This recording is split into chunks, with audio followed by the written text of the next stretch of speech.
Hello everyone, welcome to my channel. आज हम लोग टेम्पररी और परमानेंट स्टिचेस के बारे में जानेंगे। इसका मैं एक पार्ट ऑलरेडी पहले बना चुकी हूँ जिसमें मैंने आप लोगों को टेम्पररी स्टिचेस के बारे में बताया था, और आज की इस वीडियो में हम परमानेंट स्टिचेस के बारे में डिस्कस करेंगे। तो आइए स्टार्ट करते हैं।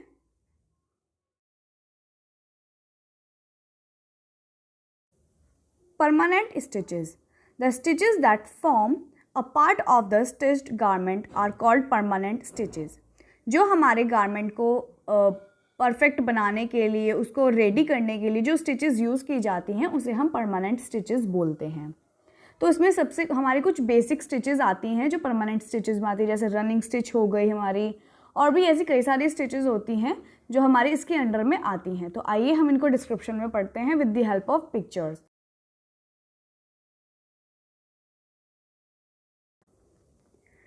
When it is used for both gathering and shearing, make sure that enough thread should be left to make an unbroken line of stitches.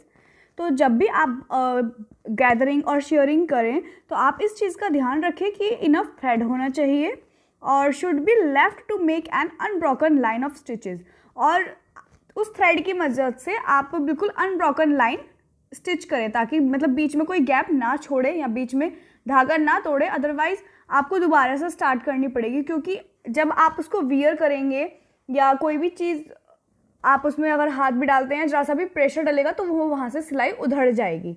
तो इसलिए ये चीज़ भी ध्यान रखें कि जब हमारी रनिंग स्टिच होती है वो अनब्रेकेबल होती है, उसको कंटिन्यूसली एक ही लाइन में हमें करनी चाहिए, फिर चाहे वो मशीन से हो चाहे वो हाथ से हो। It is similar to even basting but the stitches are much smaller.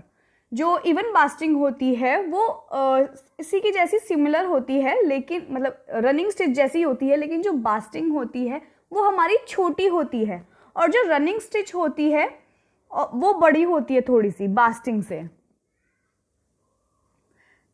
The stitches should be straight, fine and evenly spaced and mostly about 1/16 inch to 1/8 inch in length. जो हमारी रनिंग स्टिच होती है वो straight होती है, fine होती है और इवन होती है, यानी कि इक्वल लेवल पे होती है, इक्वल स्पेस होता है उसमें, और जो स्पेस होता है वो या तो 1/16 इंचज़ का होता है या 1/8 इंचज़ का हम रखते हैं। वो हम पर डिपेंड करता है कि हमने कितनी स्पेसिंग रखी है अपनी लेंथ के बीच में, जो हमारा थ्रेड आया है उसके बीच में हमने कितनी स्पेस रखी है। To carry out running stitch, take several very small stitches onto the point of the needle before drawing the thread through the fabric. तो जो रनिंग स्टिच होती है आप देखेंगे कि take several very small stitches on the point of the needle. तो कुछ several small stitches लेती है, कुछ छोटे छोटे स्मॉल स्टिचेस लेती है जब आप नीडल से करते हैं। जो नीडल का जो पॉइंट होता है वहाँ से आप देखेंगे कि जो रनिंग स्टिच होती है वो छोटे छोटे स्पेस लेती है, छोटी छोटी जगह लेती है before drawing the thread through the fabric. Fabric के अंदर जाने से पहले वो थोड़े थोड़े छोटे छोटे से स्पेस लेती है। The stitches should be as small as the thickness of the fabric to allow less than 2 millimetre on fine fabrics. तो जो स्टिचेस है should be small as a thickness, जितनी उसकी थिकनेस होती है उसी के अकॉर्डिंग जो स्पेस लेती है वो छोटे लेती है या लेस देन 2 मिलीमीटर से कम लेती है। जो हमारा फाइन फैब्रिक होता है उसमें 2 मिलीमीटर से कम लेती है। तो आप देख सकते हैं जो हमारी रनिंग स्टिच होती है वो इस टाइप की रनिंग स्टिच होती है। देन नेक्स्ट आती है हमारी बैक स्टिच। बैक स्टिच यानी कि जो पीछे की साइड से स्टार्ट की जाती है। मैंने अपनी एक पहली वीडियो थी उसमें भी मैंने बैक स्टिच बताई थी कि पीछे की साइड से इसको हम स्टार्ट करते हैं। It is considered to be very strong and is many a times used as a substitute for machine stitching. ये जो एक बैक स्टिच है ये हमारी हाथ से भी हो जाती है और मशीन से भी हम इसको कर सकते हैं। और ये जो बैक स्टिच होती है ये सबसे ज़्यादा स्ट्रॉन्ग स्टिच होती है दैन टू रनिंग स्टिच। ये सबसे ज़्यादा स्ट्रॉन्ग स्टिच मानी जाती है क्योंकि इसमें हम पीछे की ओर से दोबारा सिलाई करते हुए लेते आते हैं, तो ये काफ़ी स्ट्रॉन्ग हो जाती है। इसमें ज़रा सी भी स्पेस नहीं बचती। जो नॉर्मल स्टिच हम करते हैं उसमें बीच में स्पेस आती है, लेकिन बैक स्टिच में बिल्कुल भी स्पेस नहीं आती है, यहाँ तक कि इतनी भी स्पेस नहीं होती है कि आप उसमें से एक नीडल क्रॉस कर लें। तो इसी वजह से जो बैक स्टिच होती है वो फैब्रिक को बहुत ज़्यादा स्ट्रॉन्ग बनाती है। It is mainly applied when extra strength is needed. ये तब अप्लाई की जाती है जब आपके फैब्रिक को, आपके गारमेंट को बहुत ही ज़्यादा मजबूती की ज़रूरत होती है। Back stitch is very useful for making strong seems and for finishing of a line of stitching.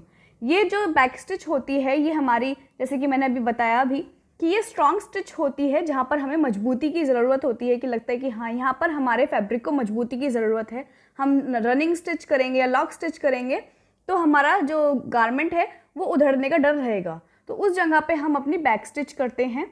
और ये फिनिशिंग के लिए भी यूज़ किया जाता है, जिस जगह पे हमें फिनिशिंग करनी होती है उस जगह पर भी हम इस स्टिचेस को यूज़ करते हैं। The stitches on the front of the work are small and appear continuous. ये स्टिचेस हमें छोटी सी दिखाई देती है और कंटिन्यूस दिखाई देती है। जैसे कि हमारी जो रनिंग स्टिच होती है उसमें क्या होता है, वो इस तरीके से गैप में होती है, इक्वल या अनइक्वल गैप में। लेकिन जो हमारी बैक स्टिच होती है इसमें बिल्कुल भी स्पेस नहीं दिखाई देती है, कुछ इस टाइप से ये हमारी स्टिच दिखाई देती है। ठीक है। Then make a double length stitch forward on the wrong side of the fabric. ये हमारी जो रॉन्ग साइड होती है फैब्रिक की, उस जगह से ये डबल स्टिच दिखाई देती है, डबल लाइन सी दिखाई देती है। So the needle emerges a stitches length in front of the first line. Repeat this way keeping the stitches uniform in size and Fairlie firm.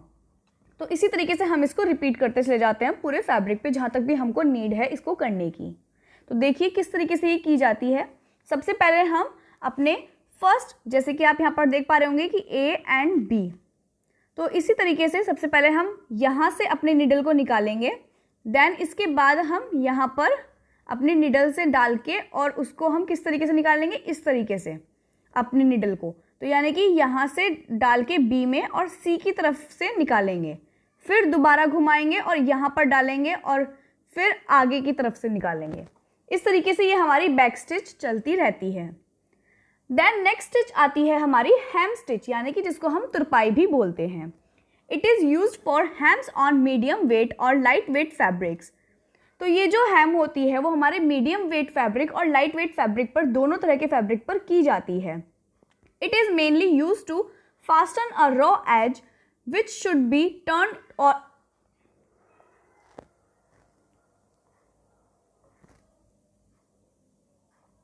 it is mainly used to fasten a raw edge which should be turned in or to flatten a seam। तो ये जो है बहुत ही fasten stitch होती है। इसमें क्या होता है कि हम फैब्रिक को जहाँ से भी हमारे एजेस निकल रहे हैं, रो एजेस निकल रहे हैं, वहाँ से हम अपने फैब्रिक को फोल्ड करेंगे और वहाँ पर स्टिच कर देंगे, वहाँ पर हेमिंग तुरपाई कर देंगे। तो ये भी हमारी मशीन से हो जाती है और ये परमानेंट स्टिच कहलाती है। It appears are small slanting stitches on the wrong side of the fabric. ये स्मॉल स्लैंटिंग स्टिच होती है, स्लैंटिंग यानी कि तिरछी लाइन, ये थोड़ी सी तिरछी लाइन होती है on the wrong side of the fabric. जो हमारे फैब्रिक की उल्टी तरफ होती है उस तरफ से ये तिरछी लाइन की जाती है, तिरछी स्टिच की जाती है थोड़ी सी। The stitch size will depend on the fabric. और स्टिच का जो साइज होता है वो फैब्रिक के ऊपर डिपेंड करता है कि कितना साइज हमें लेना है, किस तरीके से हमें थ्रेड उठाना है। The thread should not be pulled taught और द फैब्रिक विल पकड़। तो थ्रेड जो है उसको, थ्रेड को जो है, जो आपका फैब्रिक का थ्रेड है उसको ना खींचे, नहीं तो पकड़िंग आ जाएगी, झोल आ जाएगा, उसमें गैदर्स आ जाएंगे। देखिए इस तरीके से हमारी हेमिंग स्टिच की जाती है। ये है हमारी हेमिंग स्टिच।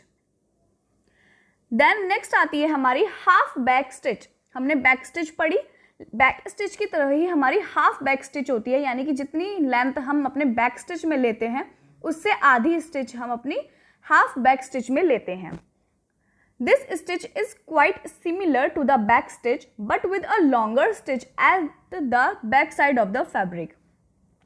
लेकिन जो हमारी बैक साइड स्टिच होती, जो हमारी ये जो स्टिच होती है हाफ बैक स्टिच, ये थोड़ी बड़ी होती है than to back stitch. To carry out the stitch make a smaller stitch back from left to right, then make a stitch forward two and a half times as long on the wrong side of the fabric. तो जो हमारी stitch है, carry out the stitch को करें, make a small stitch back from left to right, और अपने stitch को start करें, स्मॉल स्टिच स्टार्ट करें लेफ्ट से राइट की ओर। नहीं तो नॉर्मली क्या होता है, हम राइट टू लेफ्ट करते हैं, लेकिन जो हमारी ये वाली स्टिच होती है हाफ बैक स्टिच, इसमें हम लेफ्ट टू राइट करते हैं। And then make a stitch forward 2.5 times a long as long.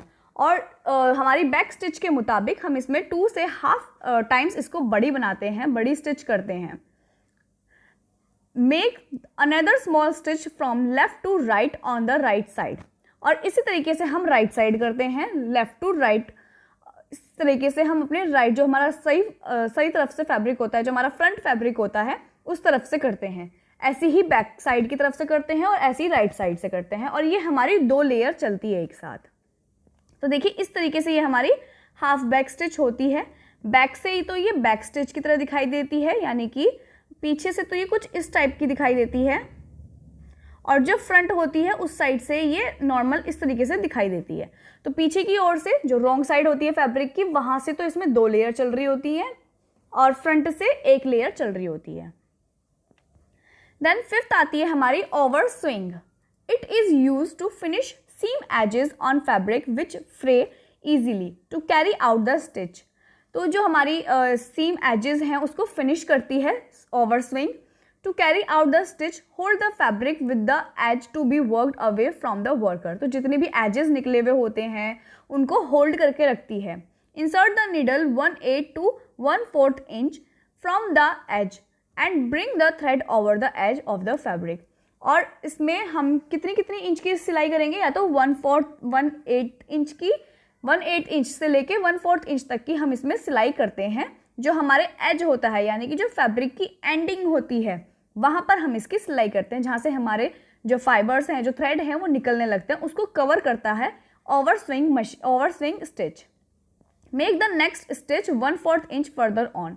और ये इसी तरीके से 1/4 इंच के स्पेस पे हम करते चले जाते हैं। जैसे कि आप इस पिक्चर में भी देख सकते हैं कि 2 लेयर हैं ये फैब्रिक की, फर्स्ट लेयर ये है एंड सेकेंड लेयर ये।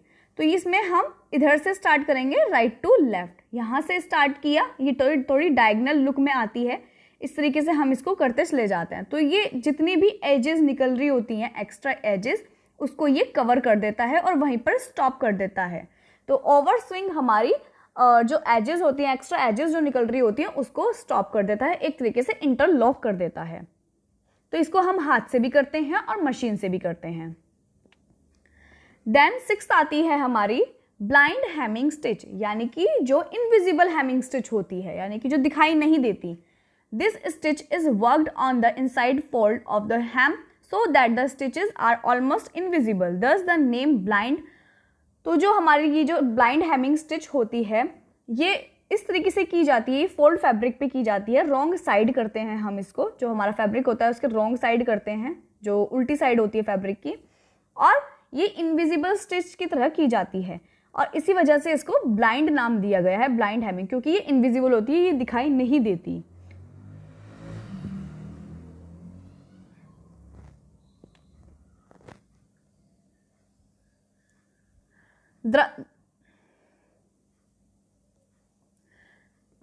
The thread should not be pulled tightly. कभी भी आप ध्यान रखें, कोई भी सिलाई हो, कभी भी थ्रेड को टाइट ना खींचें, क्योंकि अगर थ्रेड को टाइट खींचेंगे तो हमारे फैब्रिक में होल आ जाता है। तो फिर चाहे वो कोई भी तरह की स्टिच हो, उसमें हमें टाइट नहीं खींचना चाहिए।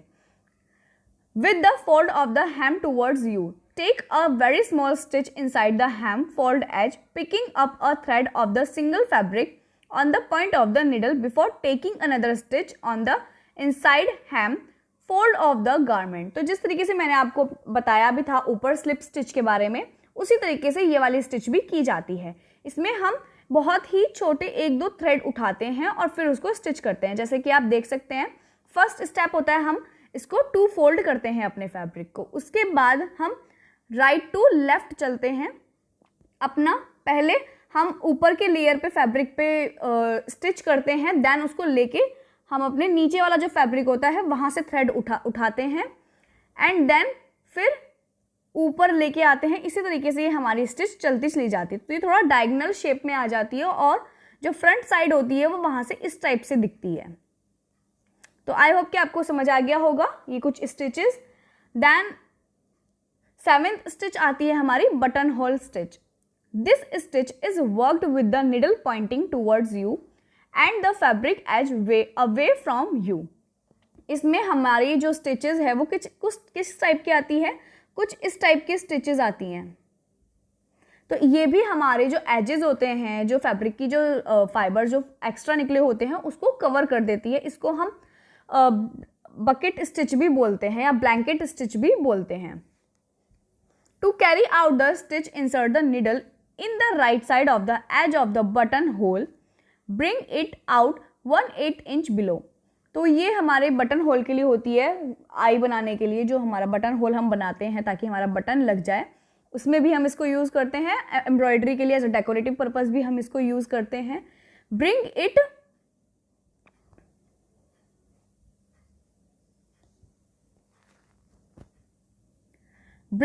Out 1/8 inch below. और इसमें हम जो नीचे जो स्पेस आता है, ये देखिए जो नीचे की लेंथ जो आ रही है वो हम कितना लेते हैं, 1/8 इंच, राइट। ये हमारा इक्वल लेंथ होता है, वो आप पर डिपेंड करता है कि आपको कितना लेना है, लेकिन जो नीचे हम इसको ज़्यादा लंबी नहीं करते, अराउंड 1/8 इंच हम इसको लेते हैं।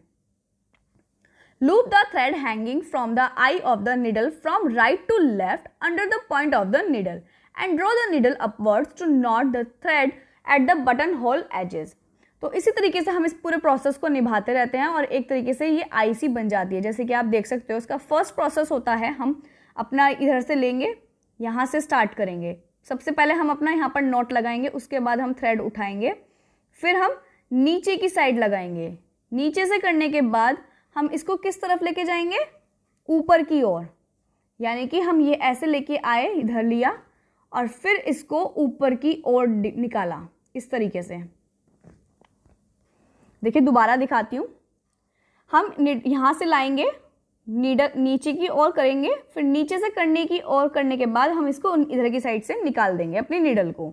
और इसी तरीके से हम अपने पूरे प्रोसेस को निभाते रहते हैं। देखिए यहाँ पर आ गया निकल कर, यहाँ से निकलने के बाद हमने फिर नीडल को इधर नीचे डाला और इसी तरीके से ये पूरा प्रोसेस निभता है और इस तरीके की कुछ स्टिच आ जाती है। ये देखिए दोनों साइड से दिखाई हुई है, इस साइड से भी और इस साइड से, अपनी साइड से भी दिखाई हुई है और अपोजिट साइड से भी दिखाई हुई है कि हमारी जो स्टिच है वो किस तरीके की दिखती है। तो ये हमारी बटन होल स्टिच होती है और इसको हम ब्लैंकेट स्टिच भी बोलते हैं। तो आई होप कि आप लोगों को कंस्ट्रक्टिव स्टिचेस समझ आ गई होंगी और परमानेंट इस कंस्ट्रक्टिव स्टिच में हमारी परमानेंट स्टिचेस आपको अच्छे से समझ आ गई होंगी। With the help of picture मैंने आप लोगों को शो किया है, तो आई होप कि ज़्यादा अच्छे से समझ आया होगा आपको।